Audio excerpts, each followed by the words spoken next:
নমস্কাৰ, মোৰ নাম শ্ৰী হীৰক কলিতা।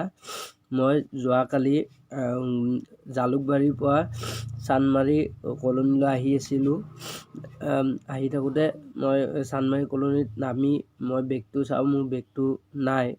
এতিয়া কোনোবাই ভুলবশতঃ নিলে নে লৈ গ'ল মই সেইটো নাজানো। মোৰ তাত এটা লেপটপ আছিল আৰু মোৰ সকলো অৰিজিনেল নথি পত্ৰ সকলো আছিল মোৰ। মই যোনে এইটো নিছে বা ভুলবশতঃ নিছে তেখেতক এটাই অনুৰোধ জনাওঁ, মোৰ সেই নথি পত্ৰখিনি অন্ততঃ মোক দিয়ক। লেপটপটো নিদিয়ে যদি মোক নালাগে, নথি পত্ৰখিনি মোক দিয়ক, মোৰ বহুত দৰকাৰ। আৰু যদি কোনোবাই বেলেগে নথি পত্ৰখিনি ক'ৰবাত পাইছে মোক অনুগ্ৰহ কৰি একদম মই ৰিকুৱেষ্ট কৰিছোঁ, মোক দিয়ক।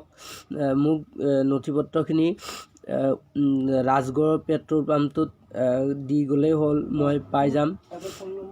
তাত মোৰ ফোন নম্বৰটো হ'ল 9864144354। আৰু অনুগ্ৰহ কৰি মই সকলোকে অনুৰোধ জনাইছোঁ যাতে ভিডিঅ'টো শ্বেয়াৰ কৰে, কাৰণ মোৰ জীৱনৰ কথা আছে। মোৰ সকলো নথি পত্ৰ নাই। এতিয়া মই কি কৰোঁ কি নকৰোঁ মোৰ উপায় নোহোৱা হৈছে।